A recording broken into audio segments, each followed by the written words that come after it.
Okay, friends, as I was saying, the title of this course is Introduction to New Testament. So, what we are trying to do through this course is to introduce the New Testament before you. That means from Matthew to Revelation, and not just Matthew to Revelation. We will also, in the first class, we will also try to understand some of the context in which the New Testament is written. We will try to understand what are the various religio, political, social, and cultural elements of the New Testament world. Therefore, whatever that we are saying will make sense to us. Because as we enter into New Testament, it is a world that might be you we might be thinking that this is a world that is very familiar to me, familiar to all of us, that we are reading New Testament. Maybe some of you have finished one time, two time, three time, maybe 10 times reading the New Testament or listening to the New Testament. But at the same time, we also have to remember that the New Testament is the world of the New Testament is a world that is 2000 years old. The world, the context, the social context, the religious context, the political context, the cultural context that we see in the New Testament, they are they are not just very familiar to us, but they are 2000 years old. Therefore, it is important for us to know what is the kind of world that we will see in the New Testament. Uh, Otherwise, many of the things that we read in the New Testament, we try to interpret them from a modern perspective, and definitely we will misinterpret when because this is something that is written 2000 years before. And the question is, Paul had no idea about internet. Matthew, Mark, Luke had no idea about internet or the things that we use like computer or this online source, or I can see you, you can see me, even though we are in various places. These kinds of ideas and these kinds of methods were not known to Apostle Paul or other writers of the New Testament. If they somehow resurrect and be present in this world, they will be flabbergasted. They will be completely amazed or maybe wonderstruck by what they are seeing. That much difference it is there. And we know that if you are from various places, 100 years before, the society that you live was completely different, just 100 years before. So think about reading something happened 2000 years before, in a 2000 years before culture, in a 2000 years before society, in a 2000 years before religious identities, in a 2000 years before political context. Okay, so yes, there could be so many similarities and identification, and that's why Bible even today, Bible is relevant, even though it is 2000 years, even though it is written 2000 years before. But at the same time, when we are reading the Bible, especially when we are reading the New Testament, we will have to understand the context of the New Testament. Therefore, today in this world, in this class, I would like to share with you.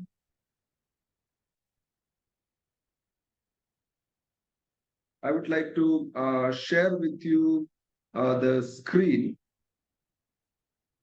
Therefore, we can see. I hope the screen is visible for all of you. Yes, sir. Yes, sir. Is the screen available for all of you? Can you see the screen? Yes, sir. Yes, sir. Yes.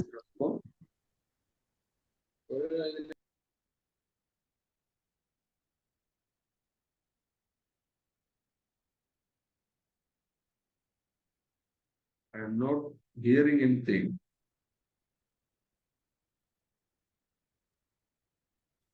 Yes, sir, it is clear. Clear, sir. Okay. So therefore, first we will look into the New Testament world and how the New Testament world is important for us to understand the New Testament writings. Okay, so first I just wanted to introduce the New Testament world of Jesus's time. If you just see the map, then you can see that the what you see as the green line, even outside the map also, that is Roman Empire. Okay, so um, here you will see Israel, Palestine, and other places. And then other important places you can see some of the places where Paul has gone. All these things, all places you can see. So main areas are there. Um, okay, like Italy, that is Rome. So here is Rome. Here is Palestine. This is the direction to Rome. Okay, towards your left. Then we also have Egypt here down. Then we have Greece. Okay, we have Greece. We have Asia Minor and the other related places that you can see in the map. Okay, so this is the New Testament world that we will be discussing with. Because this world is very understanding this world is very important because this will help us to uh, have an overall idea of what kind of a world that early Christians were living in. So that whole area is controlled by the Roman Empire. As you know, during the time of Jesus, it was Romans who were ruling the people of Israel. In a short while, we will try to see some of the historical aspects relating to various ruling and how it reached to the time of Jesus, where Romans were ruling. And because we very well know that before Romans, there were other rulers who were ruling the people of Israel. But this is a in the map, like I showed you, the what you see here.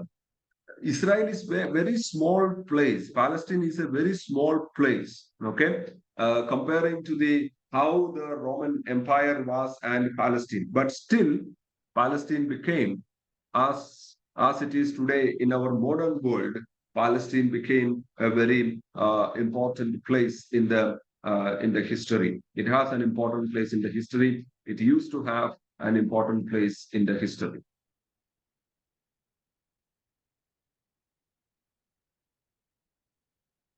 Okay.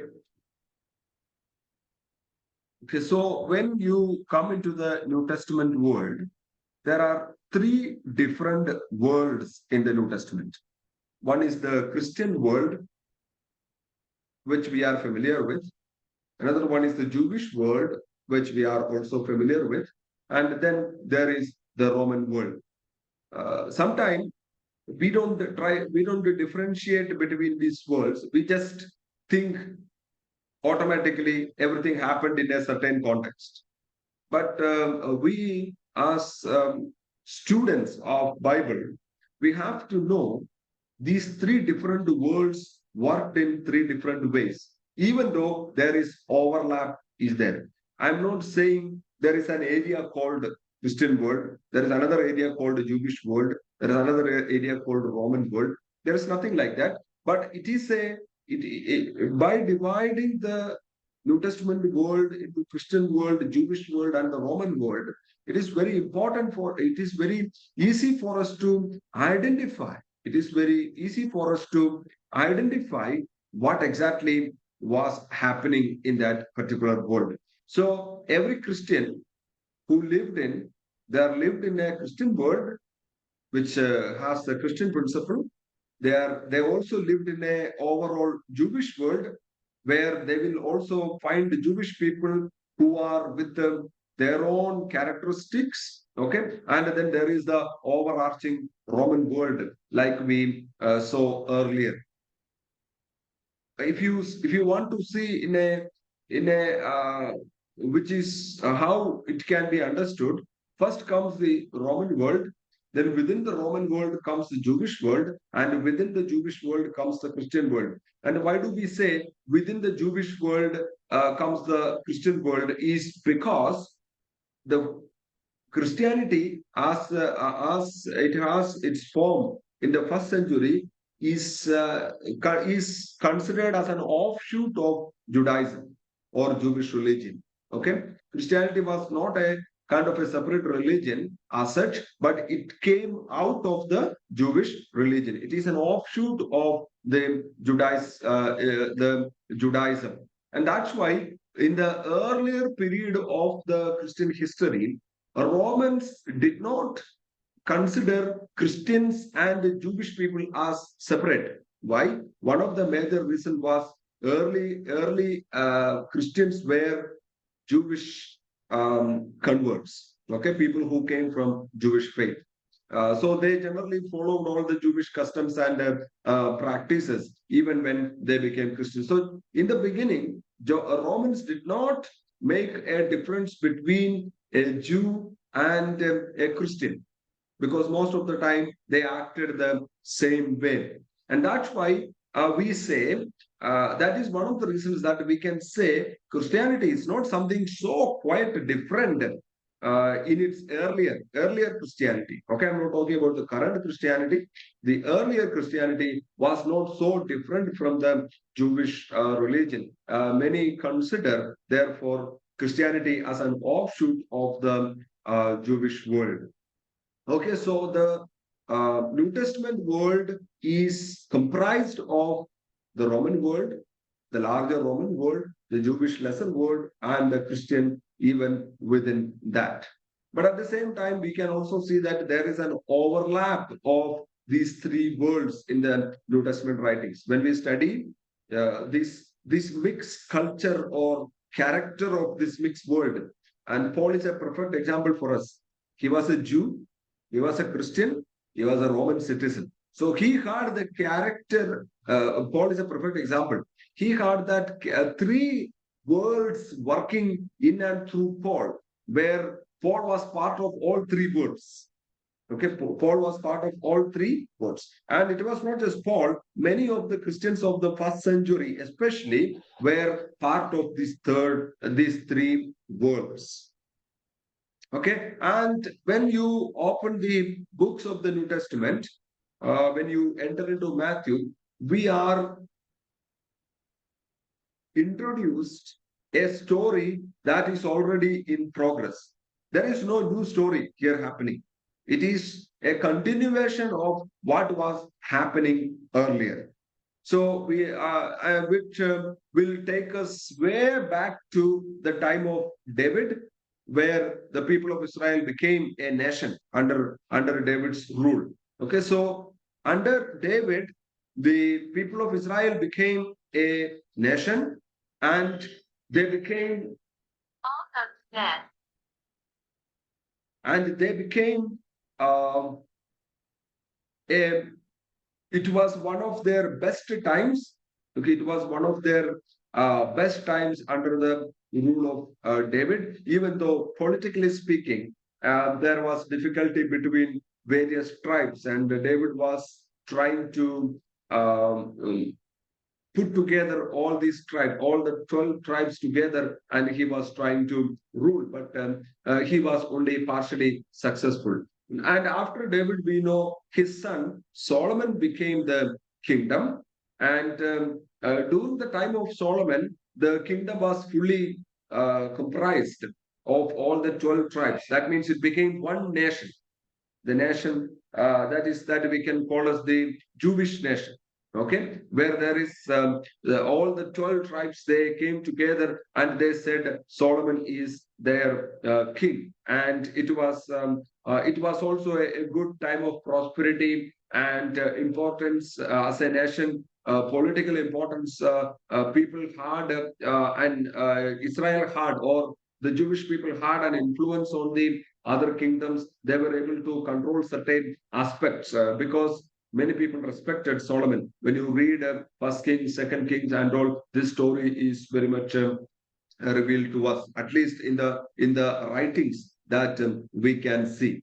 Okay, but after the time of Solomon, who was the king of, who was the son of David, who was the first so-called first king, even though Saul was already there as a king, but because God took him away from the throne, his name is also removed from the throne. Okay, and then David became the king, and David is considered to be the most important king in the history of the Jewish people. And then Solomon became the king. Around 1000, David became the king. After that, Solomon became the king. And then after the time of Solomon, the kingdom was divided into two. One is called, the one at the top is called the Northern Kingdom, and the one at the below is called the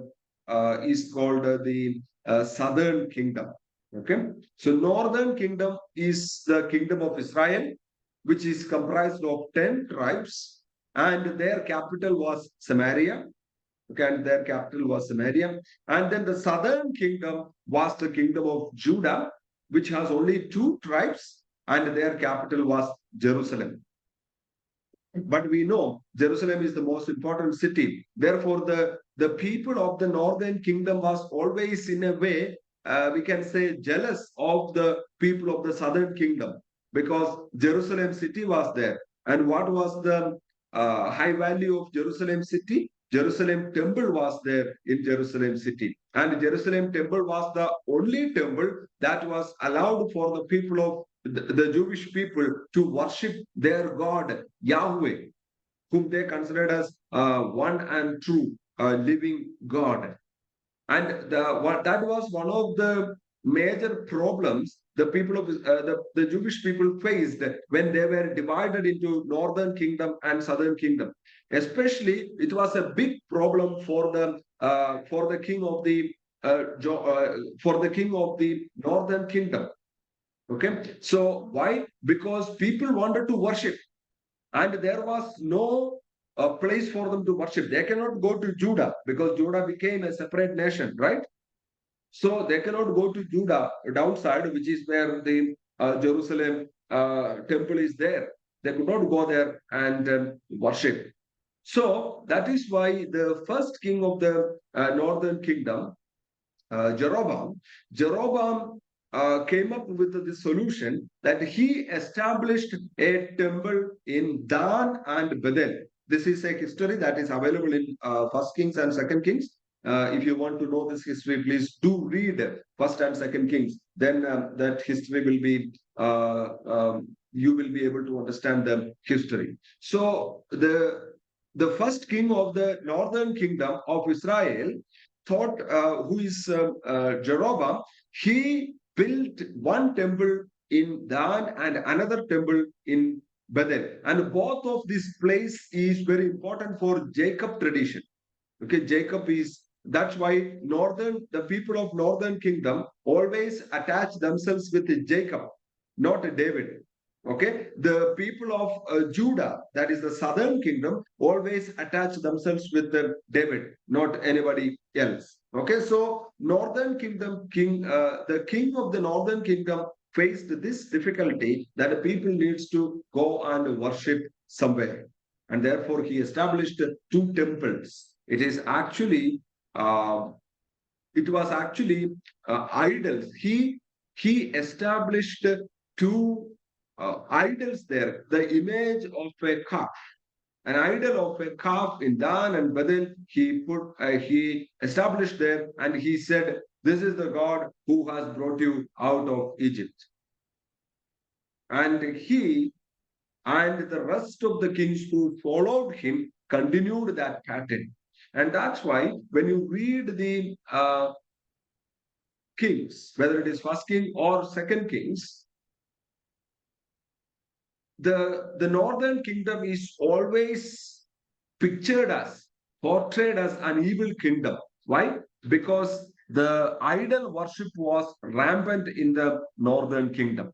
And southern kingdom more or less even though they are not much better from the northern kingdom, but the southern kingdom was more or less shown as a good kingdom, because at least few of the kings who came in, who became the kings of southern kingdom, they were good kings, who demolished the idols that was there, and who said they could only, the people could only worship Yahweh. Some good kings were there. So therefore, some kind of a positive element was there, that was given to the southern kingdom. So the history started moving forward. The kings of the northern kingdom and the kings of the southern kingdom, that is Israel and Judah respectively, they always fought each other. At some point, after some time, they tried to reconcile and all, but the reconciliation was not possible. They kept on fighting with each other. At the same time, they kept on fighting with the other outside forces also. The 12 tribes supposed to be standing together as a strong nation. Instead, they were separated as 10 and 2, and they became weak. And therefore, the northern kingdom and the southern kingdom became susceptible to the foreign encroachment. Other foreign kings, they came and attacked, because it was very easy for them to attack a divided kingdom, because they were using, both kings were using all their resources to fight with each other, instead of protecting their country, protecting their nation from outside sources. Okay, so from there, we know that the history began to progress.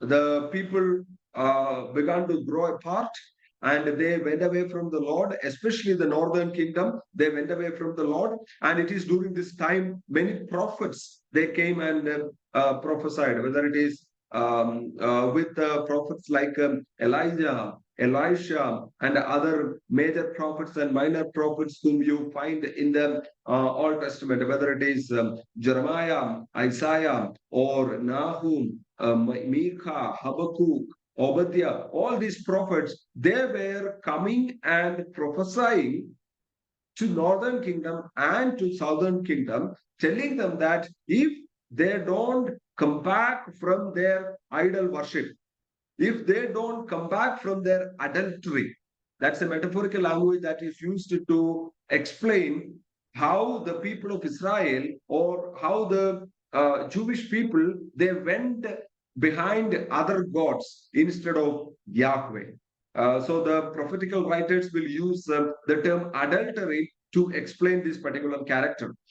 So they're saying the people of Israel, or the Jewish people, they became adulterers by deserting Yahweh, their one and only true king, and going after other gods and goddesses like Artemis or Baal, or many other gods and goddesses. So the prophets were keep on coming and prophesying and saying that you have to repent, otherwise God will take you away. God will allow other foreign nations to take you away into exile. And that's what exactly happened in 587 BC, when the Babylonians came and attacked. The Babylonians came and attacked the Jerusalem. But one thing that I missed there is, before Jerusalem was attacked by the Babylonian kingdom, Assyrians came. Assyrians were the powerful kingdom at that time. Assyrians came and destroyed the northern kingdom. They took them completely, all of them, to exile. Okay, that's happened in sometime in 700 BC, 771 BC, or something like that. The Assyrians came and attacked the northern kingdom of Israel. That means the top people, the people with the 10 tribes. And we know that they were said as the most evil people, because they were worshipping idols, not Yahweh, and Yahweh punished them with the exile, just like the prophets were telling them, repent and come back. And that's what the prophets telling them, but they did not repent and come back. And that came to pass through Assyrians. Assyrians came and attacked the Samaria, which is the capital of the kingdom of Israel, and the 10 tribes, the people of the 10 tribes, they were taken into captivity. Okay, they were taken into captivity. And still the kingdom of Judah continued to exist. Okay, still the kingdom of Judah continued to exist. So what we are saying here is this. Okay, with David, the kingdom started and the kingdom continued to prosper. Then Solomon came and the kingdom continued to prosper for some time. But as soon as Solomon is dead, the kingdom was divided into two. We have northern kingdom and we have southern kingdom. And northern kingdom continued to exist for some time. And the many prophets were coming and prophesying in various time period. Various prophets were coming and prophesying, and they were telling people to come back, but they did not come back. So what happened? So Assyria was ruling the world.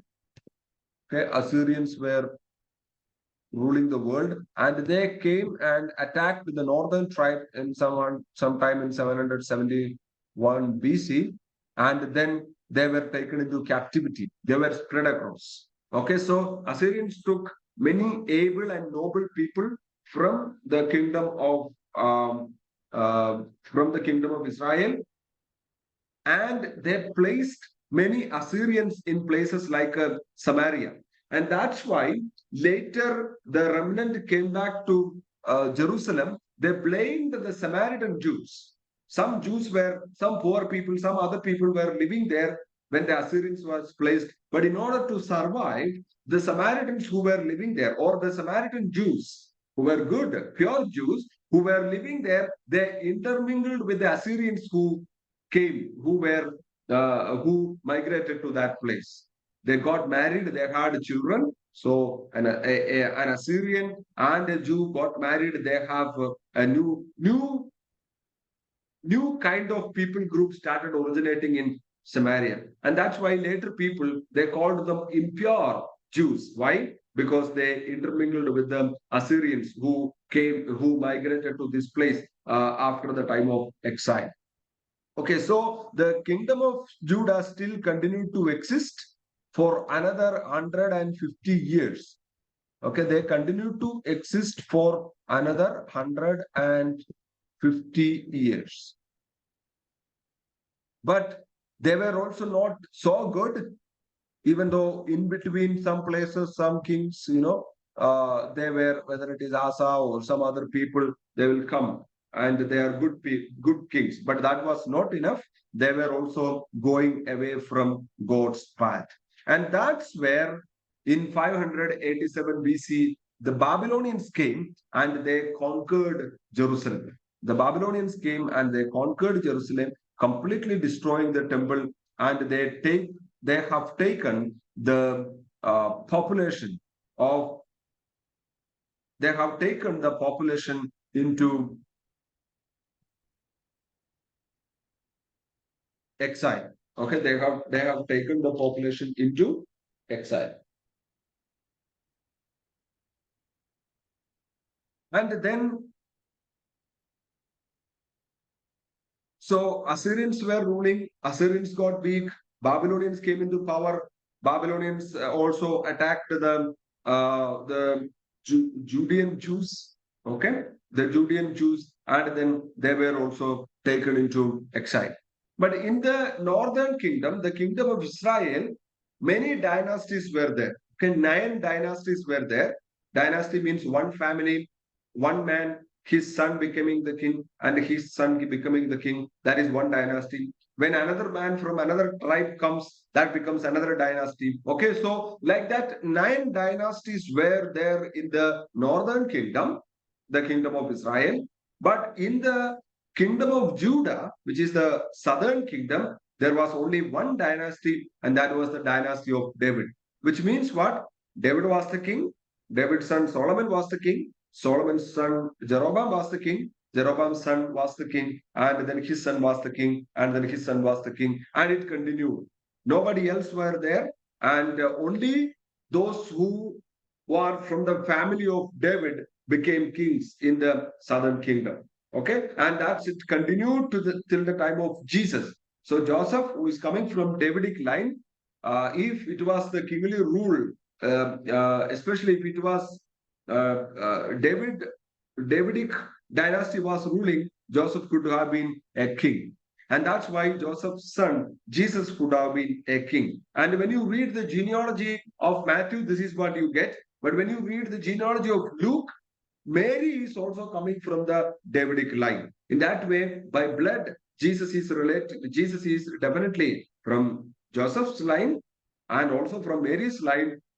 Jesus is definitely a who comes with the royal blood, and that's why we can very well clearly say that Jesus is the king. Okay, Jesus is the king. So probably if David's dynasty was ruling at the time, Jesus could have been easily a king. And we know people were trying to make Jesus a king, and they were calling him son of David. And that was for a particular reason. It was not just for a religious reason, it was also a political ideology that we find in the mouth of the people when they called Jesus son of David. He was truly a king, not just metaphorically.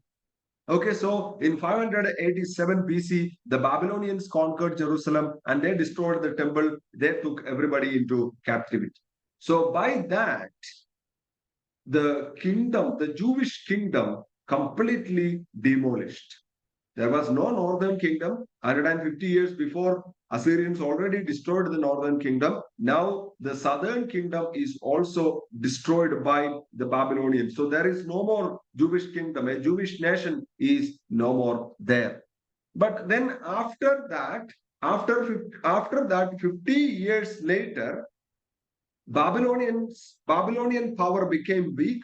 Another power came up. Another world power came up. And what is that world power? It is the Persian power. Okay, Persian Empire. When the Persian Empire became the world power, one of their kings, Cyrus of Persia, he allowed all people to go back to their own places. It was not just for Jews, okay? Sometimes we think it was just for Jews, but it was not just for Jews. He said anybody who wants to go back to their place, they can go back. But it personally benefited the Jews. Okay, that's and we know the history of Jews, and they came back. The Jewish people came back, and those Jewish people who came back, they are called the remnant. Okay, those Jewish people who came back, they are called the remnant. The remnant means a small group of people who are remaining, who are pure to their call, who wants to keep the word of the Lord, who wants to keep the Mosaic law. Okay, they are called the remnant, and this remnant, they came back under Nehemiah. Okay, came back under Nehemiah. They came in 3 sections.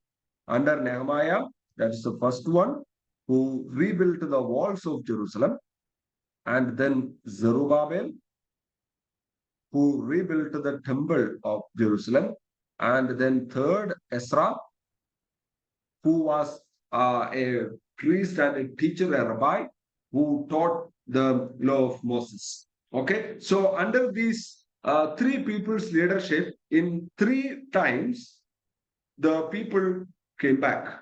Okay, the people came back, and they started rebuilding their life along with the temple and other things. Okay, so they rebuilt and rededicated the temple in 515 BC. Okay, they rebuilt the temple in 515 BC by making the wall, by strengthening the city. And that temple continued to exist even after the time of Jesus till AD 70. In AD 70, what happened? In AD 70, the Romans came and destroyed that temple completely. And now, even today, there is no temple. Okay, there is no Jerusalem temple. It is a Muslim mosque that is standing in the same place now. There is no temple. So Solomon built a temple, but that was destroyed by Babylonians, completely burned up and destroyed. And then during the time of King Cyrus, the Jewish people could come back, and in BC, in 515 BC, they rebuilt the temple. They rebuilt the temple, and that temple continued to exist till AD 70. So, in effect, in essence, that is the second temple, right? First temple was built by Solomon, and then the second temple that was built by Nehemiah, Zerubbabel, and Ezra, and that temple is called the second temple. So the time from 515 BC till AD 70 is referred to us as the second temple period, or it is also called the second temple Judaism. So when you study the New Testament should be understood in the context of second temple Judaism. What is the meaning of that? The Judaism that existed from the building of the second temple in 515 BC till the time till AD 70 when Romans destroyed it. Okay, whatever happened religiously, politically, all those things that happened during that time is called Second Temple Judaism. Okay, that is very important for us to remember. Important for you to remember that title also, Second Temple Period or Second Temple Judaism. Because when you try to read some of this book, you will frequently come up you will frequently come across this term, Second Temple Period or Second Temple Judaism. You don't need to wonder. It simply means the time from the building of the Second Temple in 515 BC through by Nehemiah, Zerubbabel, and Ezra till the time of AD 70, where when the Romans destroyed the temple. Okay, so that time period is called the Second Temple period. Again, that Second Temple period is again a big history that can be again divided into further sections. That can be again divided into further sections. Okay, so the first section is the first period is called the Persian period, which we have already seen, and then after the Persians, then comes the Hellenistic period. We don't need to wonder what is Hellenism. Hellenism is simply is another terminology or another way to express Greek rule. Okay, so after Persians came the Greek period, and then after Greek period came a short period that is ruled by Jewish people, that is called the Hasmonean period. Okay, Hasmonean period, and then the Hasmonean period came the Roman period, and it was the during the Roman period that Jesus born into. So before Jesus, we have the Hasmonean period. That means the Jewish people ruling themselves. That's called Hasmonean period. We will talk about it in a little bit time. And then before that, a Hellenistic period. That means Greek rule. Greek people were ruling the entire empire, entire world under the leadership of Alexander the Great. And then after Alexander the Great, under the leadership of his 4 generals. And before the Greek period, we have the Persian period. And before the Persian period, we have the Babylonians. And before the Babylonians, we have the Assyrian period. But Assyrian and Babylonian, they are separate period. From the Persian period onwards, we can say it is the Second Temple Judaism. Okay, Persian period, Hellenistic period, Hasmonean period, and the Roman period, and that entire time period is called the Second Temple Judaism. Okay, let's in a few words, let's see what we mean by the Persian period. Persian period lasted from 537 BC to 332 BC.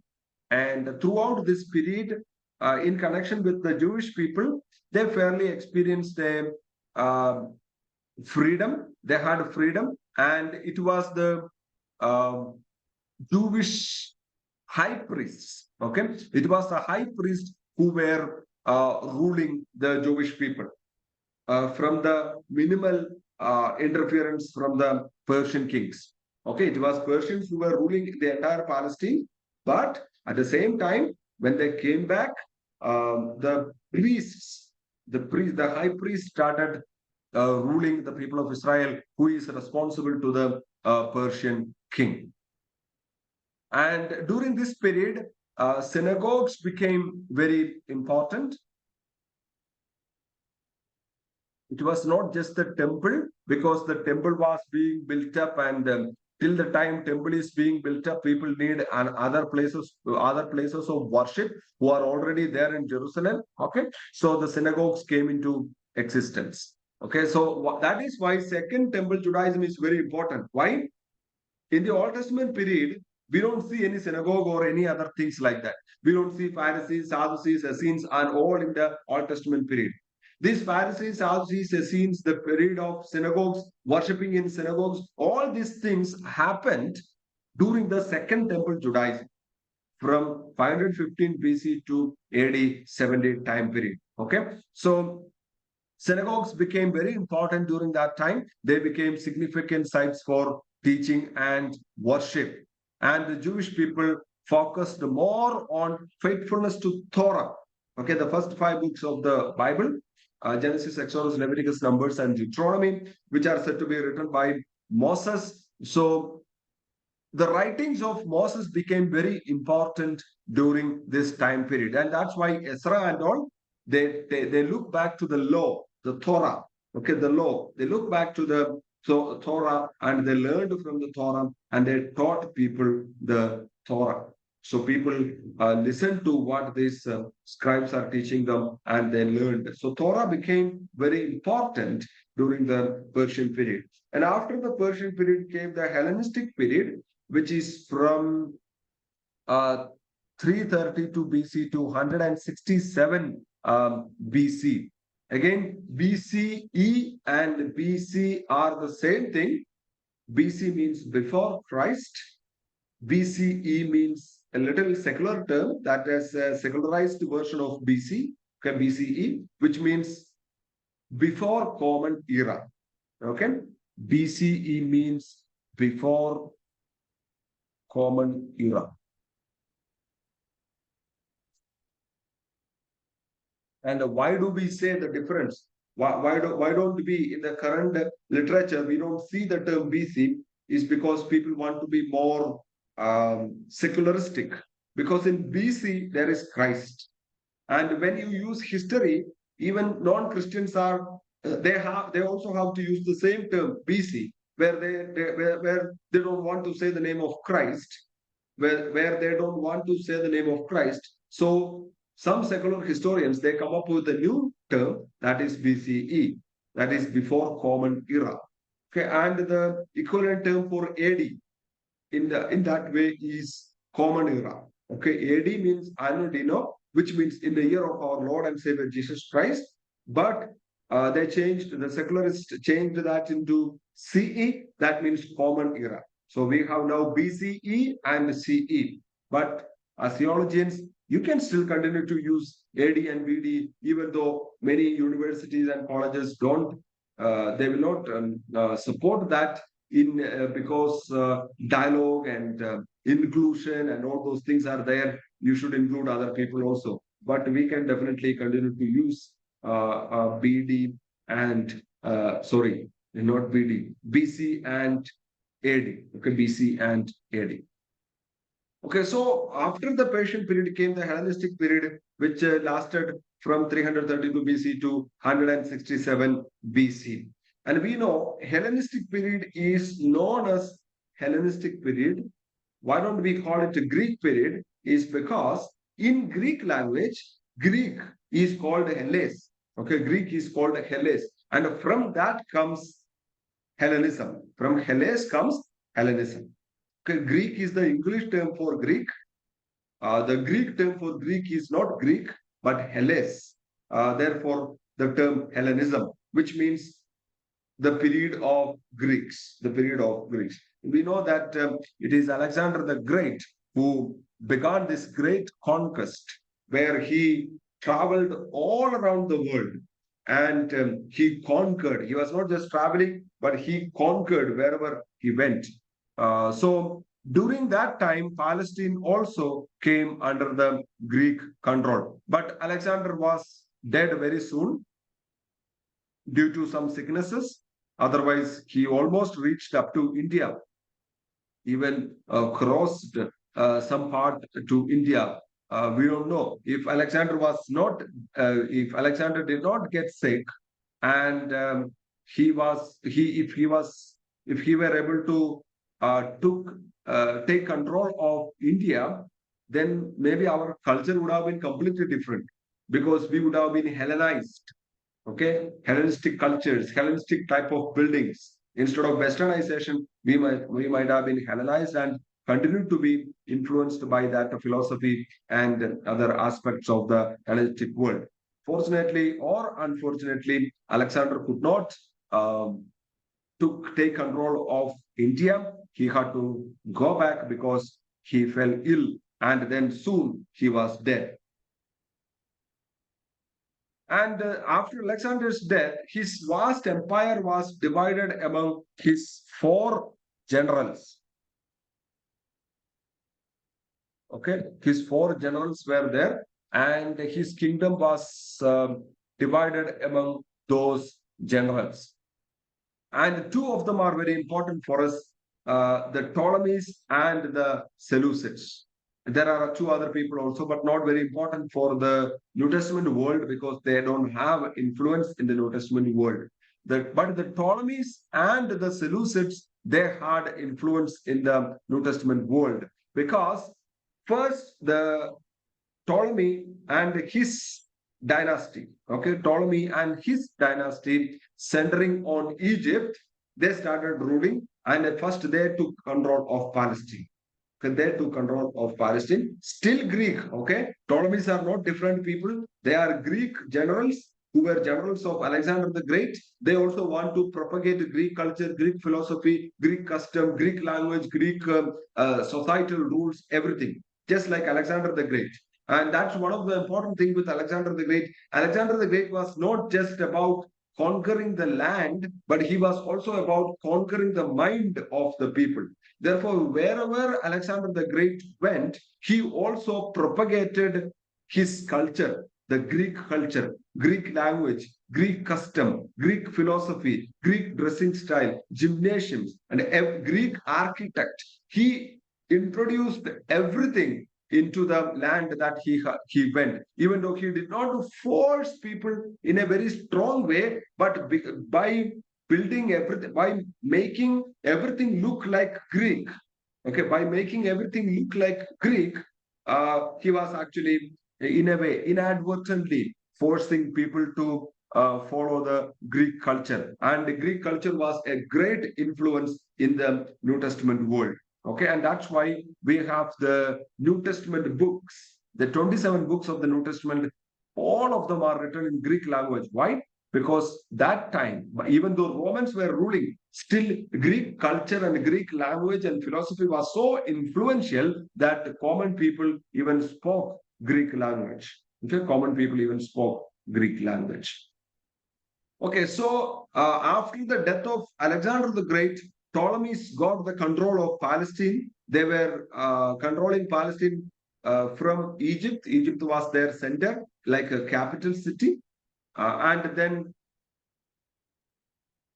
after, during the time of Ptolemies, the Jewish people in Palestine again had a fairly a comfortable time in the sense that they had to pay taxes and other things were there, but they were allowed to follow their own religion.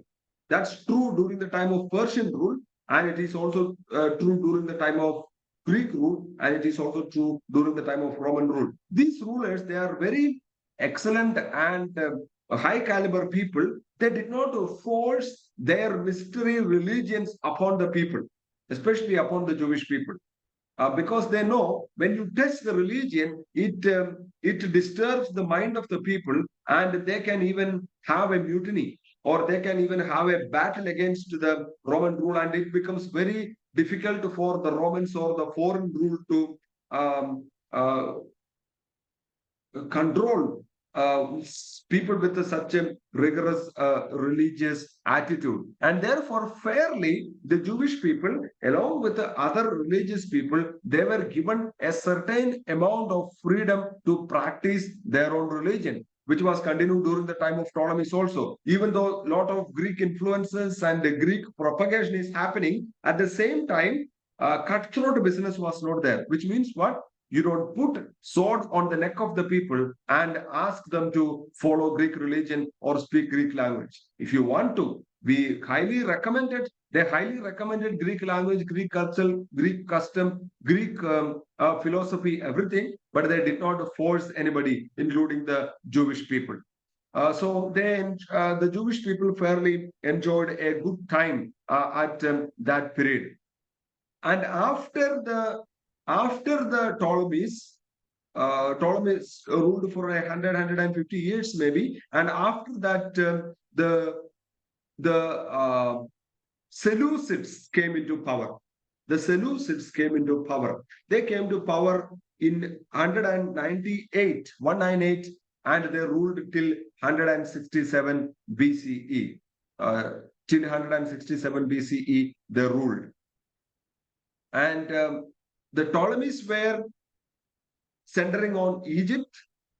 The Seleucids were centering on Syria. In the top right corner, you will find Syria. Bottom left corner of Palestine, you will find Egypt. Okay, so they were ruling from there. The Seleucids were ruling from there. The Ptolemies were ruling from here. But then Ptolemies became weak because of a lot of internal struggles. And then Seleucids came into power. They took control of Palestine. And in the Seleucid rule, it was a time of terror. Okay, the Seleucid rule was a time of terror. Why? Because the Jews were severely persecuted under a person called Antiochus IV Epiphanes. His name is Antiochus IV Epiphanes, or simply called Antiochus Epiphanes.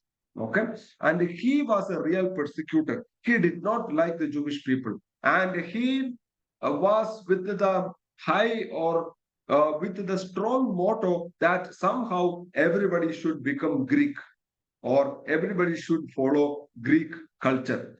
Everybody should follow Greek culture. So he was forcing people, Antiochus Epiphanes was forcing people to accept Greek religion, Greek culture, Greek philosophy, Greek style, and Greek social style, everything. So he wanted to remove the Jewish religion, and he inflicted horrible atrocities upon anyone who professed or practiced the Jewish faith, especially in Palestine.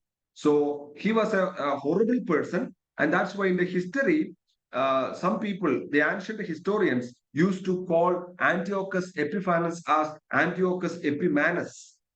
Epimanes in Greek means madman. Okay, so Antiochus was like a mad person who just destroyed everybody who opposed his view,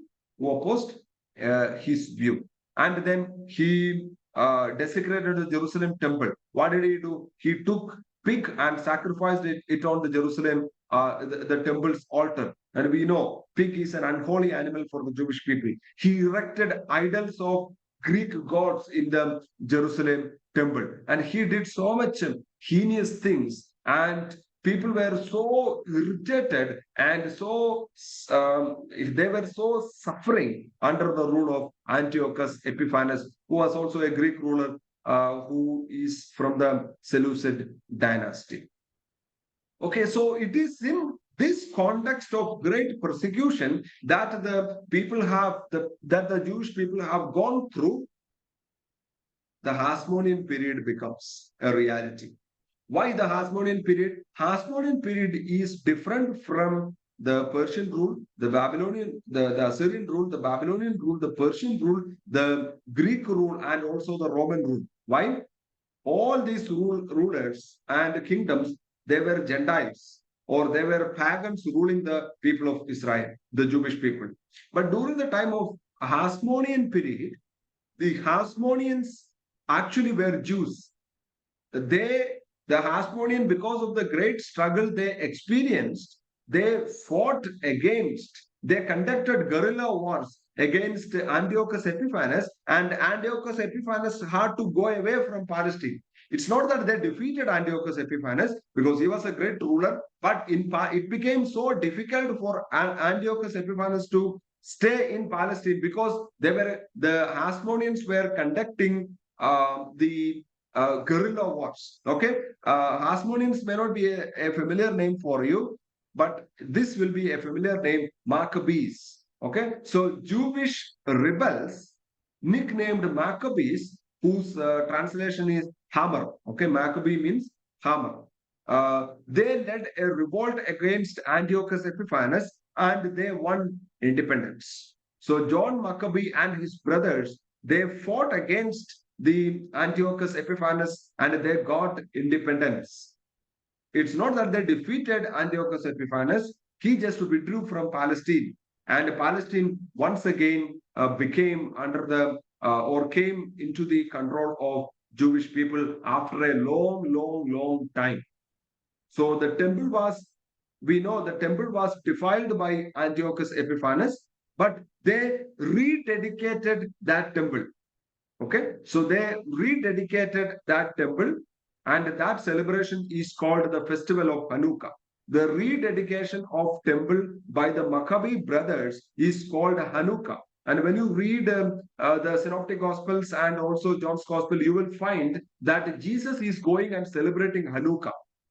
Jesus is going and celebrating the festival of Hanukkah. What he is doing, he is remembering, along with other Jews, remembering what the Maccabees and the sacrifice that they have done. Many of them were dead and killed.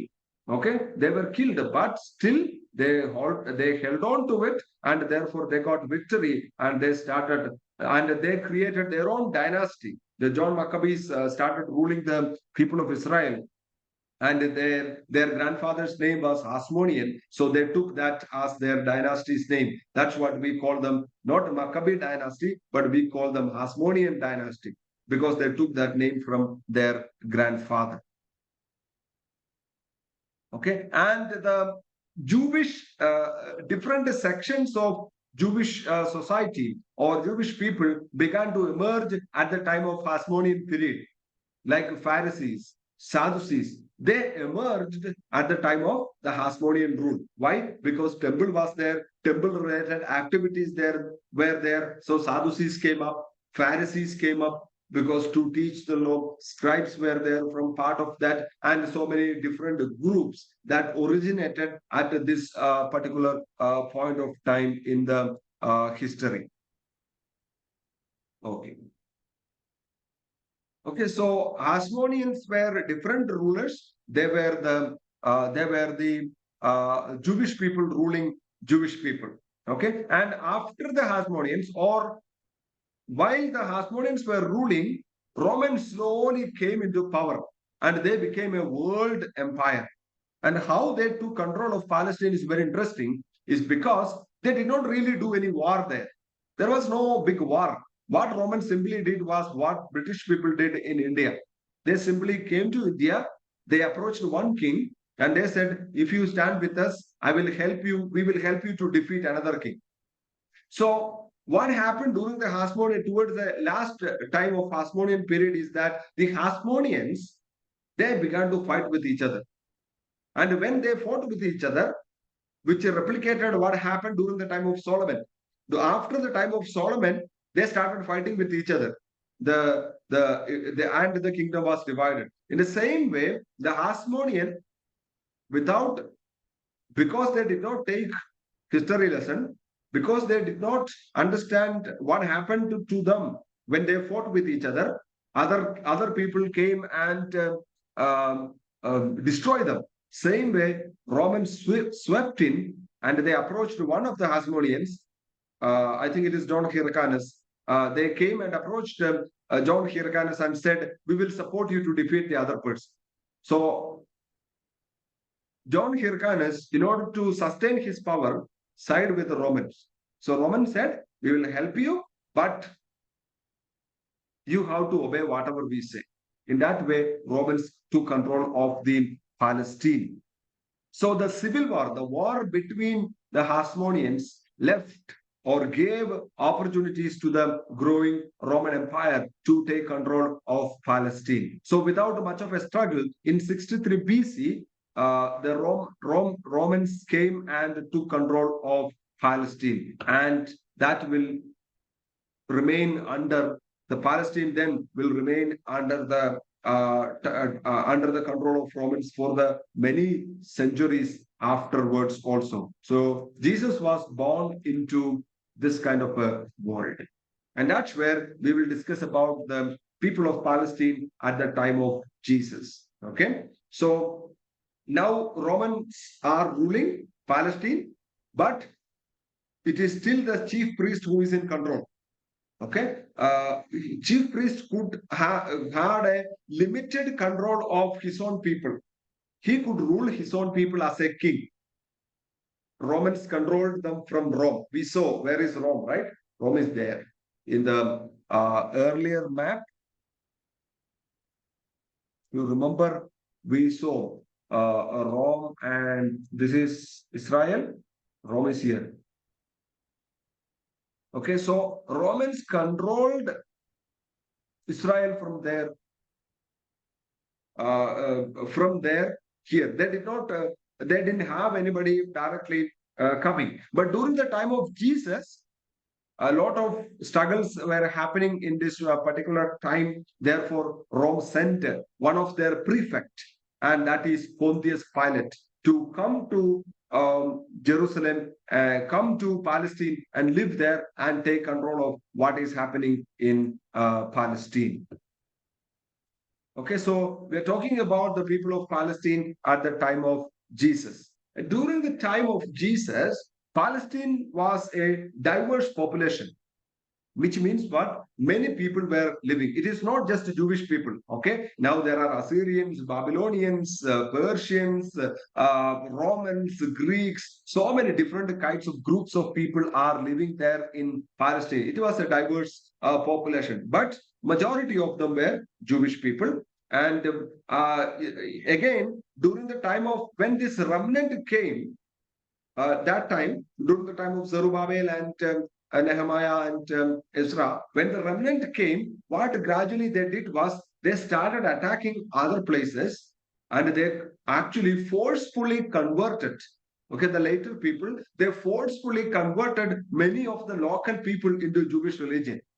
Okay, that's why Idumeans were there, Galileans were there. They were not Jewish people originally, they were all other people. But when this remnant came, they became so powerful and they became very strong. They even forcefully converted other people into Judaism. So by the time of Jesus, almost the entire Palestine, that's in the limited sense, the Palestine was filled with the Jewish people. But still then, they were a diverse group of people.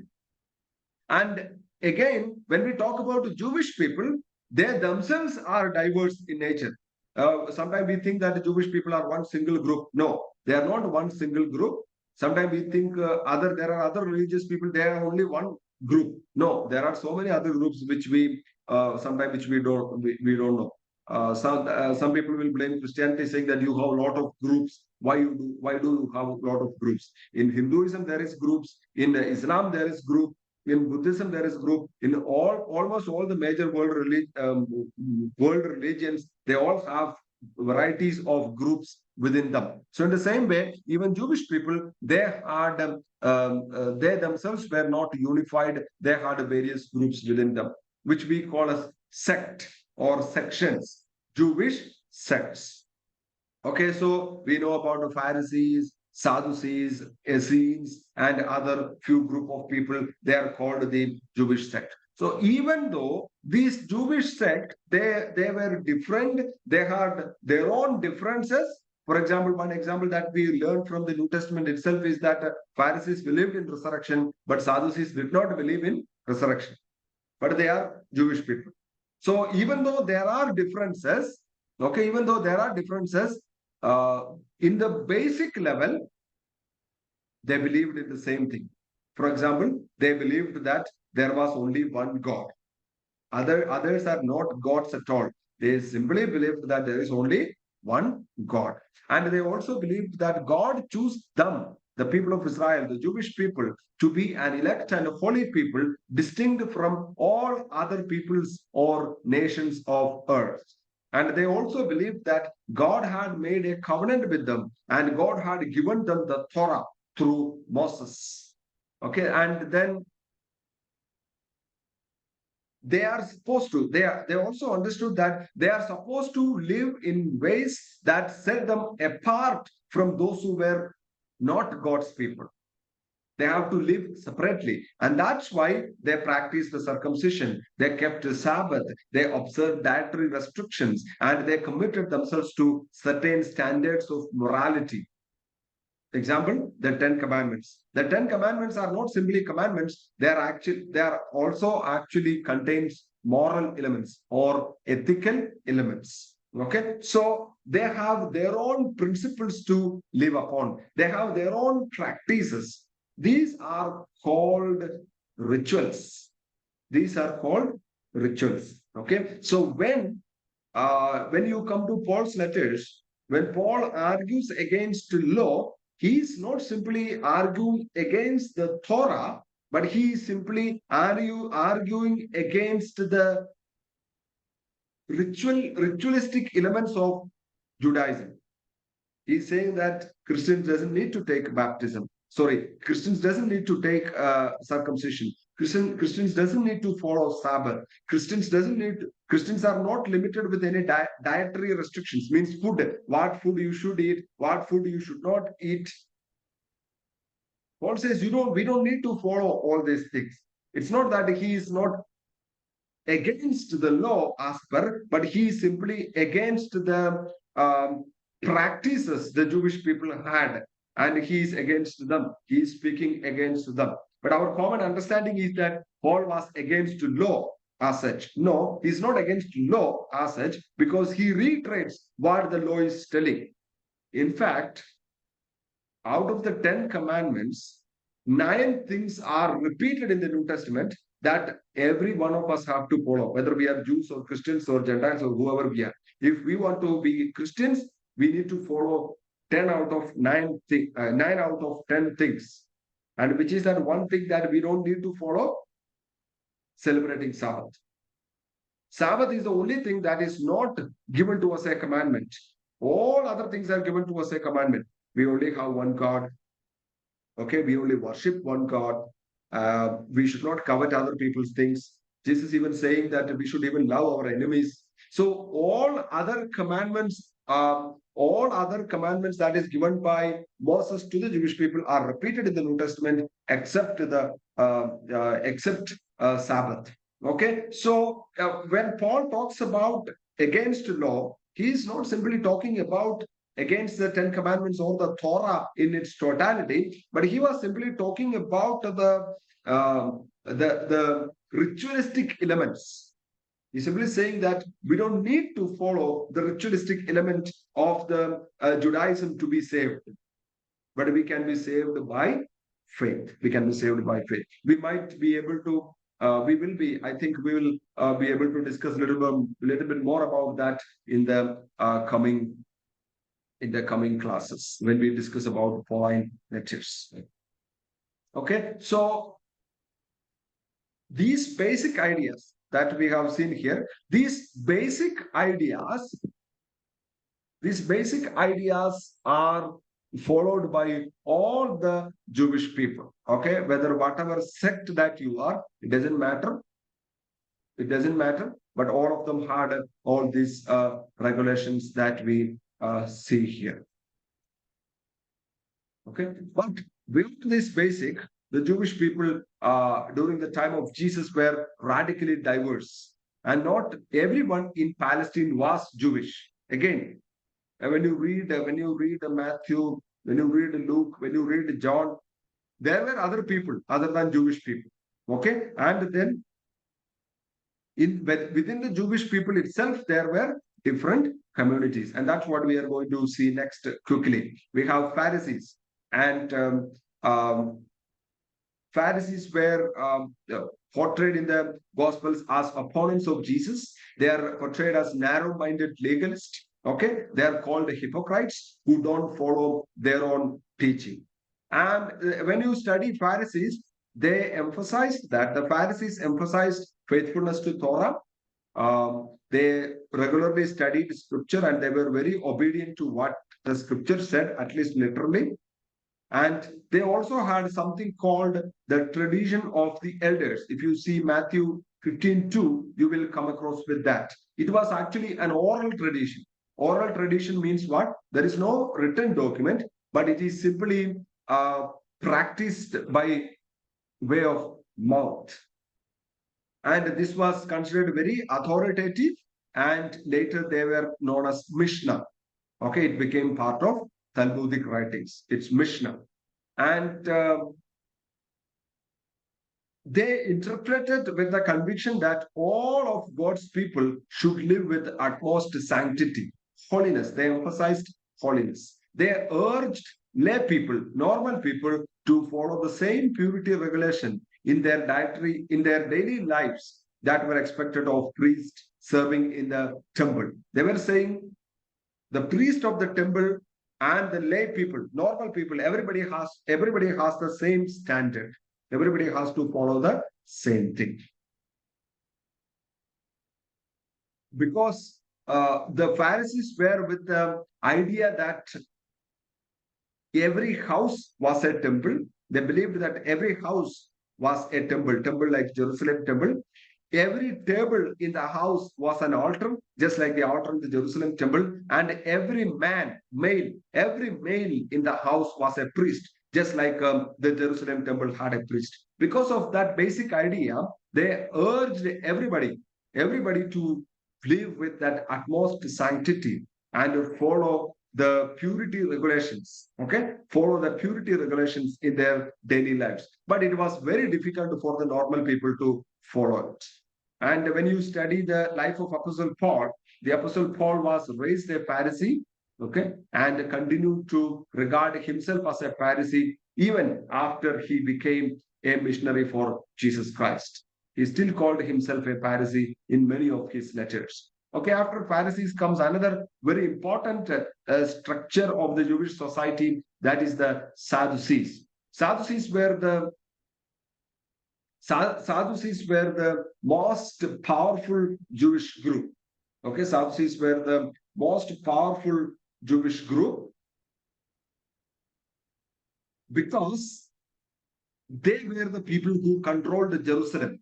Their power was centered in Jerusalem. Okay, because their power was centered in Jerusalem, the person and the temple was in Jerusalem, they controlled the Jerusalem temple. The high priest and the priest, they all come from the Sadducean group. Okay, they are all from the Sadducean group. And in the Gospels, we see them less, even though they were a powerful group. Why? Jesus said to be spending most of his time in Galilee, which is much away from the Jerusalem. If you see the map of Palestine, I could not add a map of Palestine here. I will add it later. Galilee is in the top in Palestine, and Jerusalem is below. Okay, so Jesus was there. According to Synoptic Gospels, most of the time Jesus was in Galilee, where we see less Sadducees. Why? Because Sadducees were trying to live very close to Jerusalem temple. Why? Because they had their power in the Jerusalem temple. They controlled the temple system and they dominated the Sanhedrin. Sanhedrin means what? The Jewish ruling body. Many people in the Sanhedrin were coming from Sadducee background. Okay, they were Sadducees. The high priest, the chief priest, other priest members were Sadducees. Few Pharisees were also there in the Sanhedrin. Okay, the high priest and the chief priest, they are probably most of the time they were Sadducees. Pharisees and Sadducees were able to cooperate with each other on matters of common interest, but they were divided over a number of theological and political issues. You can read Acts 23, 6 to 9 and read about that. Okay. And then we have the next, another group of people, they are called the Essenes. Okay.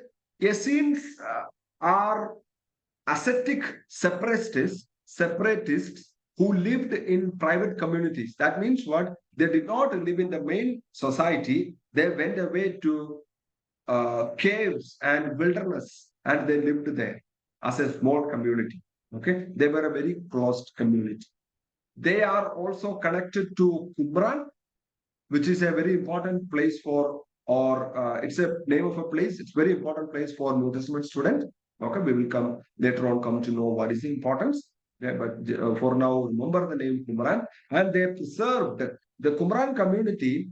The scenes in the Qumran community, they preserved a library known as the Dead Sea Scrolls. In 1947, we were fortunate enough, or it was a blessing of God, that we were able to come across with a large collection of Old Testament books.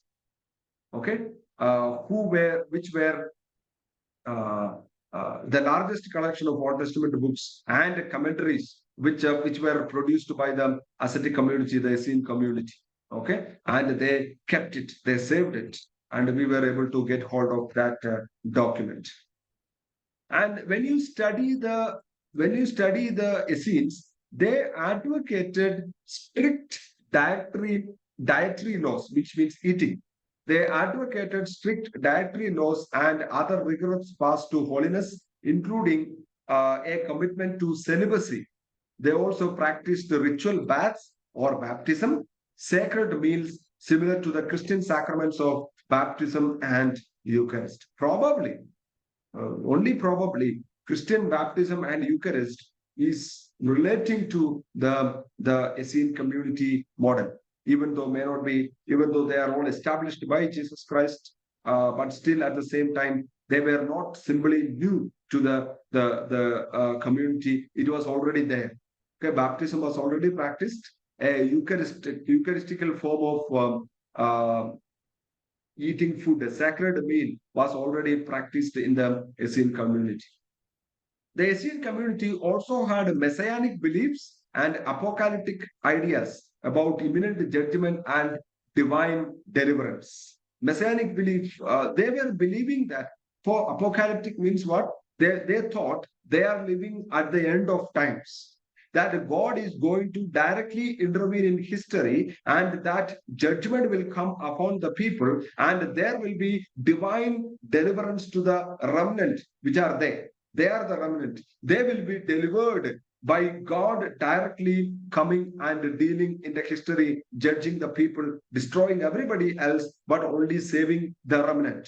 Okay, only saving the remnant. That is the Essene community. They thought about themselves. And when I say that, it is very similar to what Christians are believing. We believe that we are in the end of times. And we believe that only people who believe in Jesus, which is the so-called Christian community, only will be saved, and the rest of the people will be thrown out of God's kingdom or be destroyed, right? So that is the same belief that Essene community had, and the Christian community is having the same belief. So some of the things that we have, whether it is baptism or Eucharist or our beliefs and practices about where we are living and how we are living, and some of the things that we practice, they are not new or they are not completely Christian in nature, but they are actually adopted. They are actually taken and adopted to Christian faith and practices. But one important thing that you have to remember is the Essenes are never mentioned in the New Testament, even though their presence is meant, but the Essenes as a community is not mentioned in the New Testament. And there is no sure indication that any New Testament figure knew about them or had any contact with them. Some people will say that John the Baptist was an Essene, because he was living in the wilderness. He might have definitely had a communication with the Essenes. So some people call John the Baptist as an Essene. Okay, but there is no proof to that effect. Even though some of the teachings of John the Baptist is very close with the Essenes teaching. Okay, then we also had another kind of people group that were there in Palestine. They are called the Zealots. Okay, they are called Zealots. Zealots were radical anti-Roman Jews. Okay, they are very zealous. They are completely against Rome. They advocated armed rebellion against Roman forces. That means weapon. The Romans were willing, so these Jews were willing to take a weapon against the Romans. Their number included Sicarii, knife wielding. Sicarii means what? They are knife wielding assassins who mingled in with the crowd and stabbed Jews suspected of collaborating with the Romans. There were many Jews who also appreciated Romans for the things that they have done. So these Sicaries, what they did was they mingled with the crowd and they stabbed the Jews randomly who were aligning themselves with the Romans. Okay, they were part of Zealots. The Zealots and their sympathizers would be responsible for leading the Jews into a disastrous war against Rome in 66 to 73 AD. Okay, so we know this as Bar Kokhba revolt. This is called Bar Kokhba revolt. 66 to 73. Some of the Jews were fighting against the Romans, and which finally led for the Romans to come rushing into the Jerusalem and destroying the Jerusalem temple in AD 70. Okay, so they are not mentioned in the New Testament probably because some people say one of the disciples was called Simon the Zealot. The term could simply mean Simon the Zealous one, but maybe the Simon might have some relation with the group called the Zealots also, but there is no proof for that. Okay, Simon the Zealot simply means Simon who is a zealous one. It has nothing to do with them. It may have nothing to do with the Zealots, but it can also. So even though the Zealots may not have appeared as an organized force in Palestine until a few years after the time of Jesus, that is also another fact.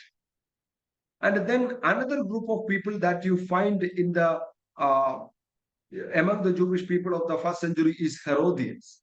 This is a group of people, you will find them in the Gospels. Okay, they are called Herodians. They are a political coalition of Jews who supported the family and dynasty of Herod.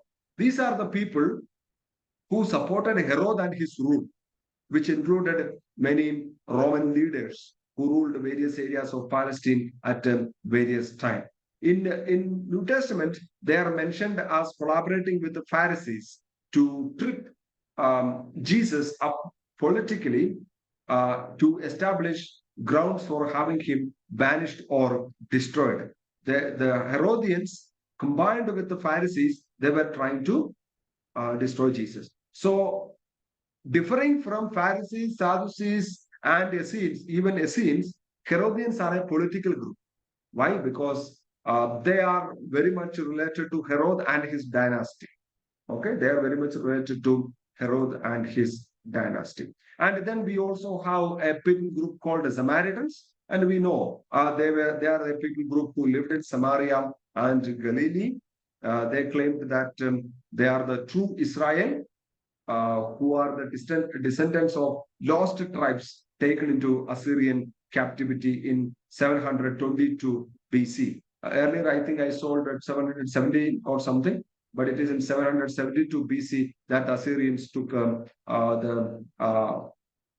kingdom of Israel, the northern kingdom, to captivity. But the Samaritans, they say that they are the true Israel, but the Judean Jews, they also say that they are the true Israel.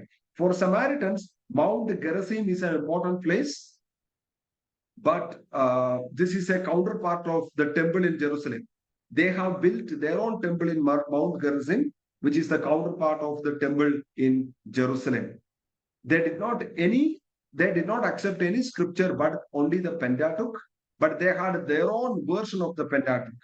Okay, they had their own version of Pentateuch. For example, one of the 10 commandments in the Samaritan Pentateuch reads, it says that Lord is to be worshipped only on Mount Gerizim. Okay, so they have a change. They have changed the Pentateuch that is written by Moses for their own sake. Okay, they claimed that their version of the Pentateuch was the original, and the Jewish people falsified the text, which is produced by Ezra during the Babylonian exile. According to the Jews, Samaritans were not, that means the Judean Jews, okay? According to the Judean Jews, the Jews who are living in Jerusalem and other places, okay, they are not the children of Israel. Rather, they were either descendants of foreign colonists from Assyrians and have brought into the land after the conquest 722 BC, or at best, they are the offspring of Israel who had forsaken their traditions and intermarried with the foreigners. Both the Jewish and Samaritan religious leaders taught that it was wrong to have any contact with the opposite group. Normally, what we think that Jewish people hated the Samaritans, it's actually true for Samaritans also. Samaritans hated the Jewish people. Jewish people hated the Samaritans. Samaritans hated the Jewish people. Okay, so that's why whether Jews or Samaritans, they did not enter into other people's territory. Okay, they will take a long route to reach to the other part of Palestine. And a Roman historian named Josephus, he was a very famous historian. He's a Jewish historian. At the same time, reporting the Roman context, he reports numerous violent confrontation between Jews and Samaritans throughout the first half of the first century. Okay, throughout the first half of the first century, they were having violent confrontations. Then we will finish with the last group for this class, that is the Gentiles. The Gentiles were another group of people who were also prominent in Palestine at the time. Who are these Gentiles? Gentiles include Romans, Greek, Persians, and all other people who are not Jews. Okay, all other people who are not Jews. Jesus preferred villages over larger urban centers where most of Gentiles lived. Okay, Jesus was mostly doing his ministry in villages, but we know Paul, he was doing ministry in city mainly. Okay, Jewish attitude towards Gentiles varied. Among the Pharisees, Rabbi Shammai, it is a Pharisee, he was a rabbi, his name is Shammai. He reported to have espoused intolerance of Gentiles, where Rabbi Hillel, they among the Jews, okay, they represented two groups, Shammai group and Hillel group. Shammai was very intolerant towards the Gentiles, but Hillel was more conciliatory, more accommodating. Okay, Rabbi Hillel was more accommodating to the Gentiles. When we study Jesus, we always want to say that Jesus was very inclusive, which is actually true. But Jesus, at least some of the gospel writers, whether Matthew, in many places in Matthew, Jesus seemed to be having a negative attitude towards Gentiles. You can read these passages, Matthew 6, 7, 10, 5, 18, 17, 20, 25, and 26. And Jesus also has positive attitude towards the Gentiles, 8, 5 to 13 of Matthew's Gospel. And even Paul, who devoted all his life to of bringing salvation to the Gentiles, may not have always thought highly of them. Compare Romans 1 verse 18 to 32. But then definitely Paul accepted everybody equal in the sight of God, who later on said, there is no Jew, there is no Greek, there is no male, there is no female, there is no slave, there is no master. Everybody is equal in the sight of God. All are one in Christ. And among the Gentiles, there were a good number of them who were attracted to Jewish religion. They are called God-fearers. When you read Acts of the Apostles, you will come across with this particular group called God-fearers.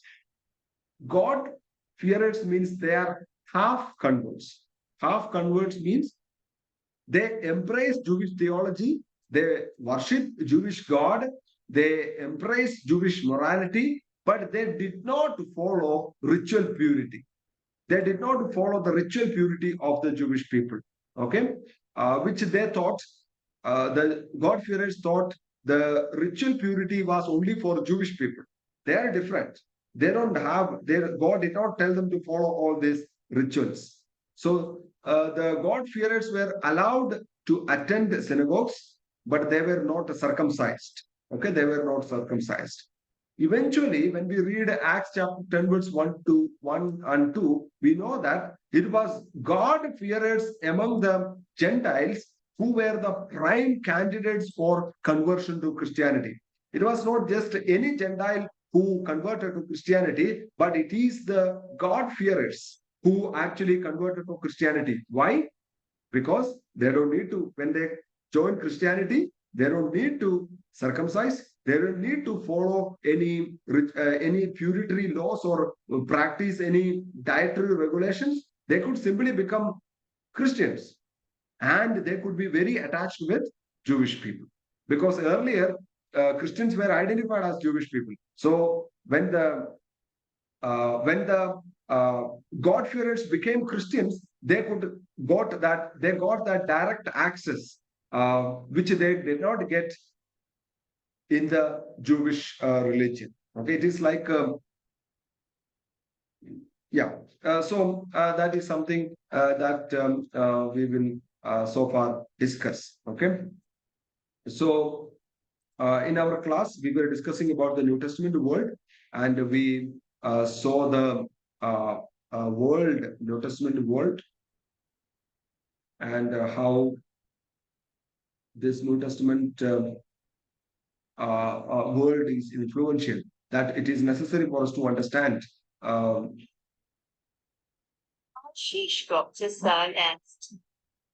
It is important for us to understand these three different worlds: the Christian world, the Jewish world, and the Roman world, to better understand the New Testament. Then we also discussed about the Second Temple Judaism, different political and ruling period, the Persian period, the Hellenistic period, the Hasmonean period, which is Jewish period, then also the Roman period. We also try to discuss about the people of Palestine at the time of Jesus.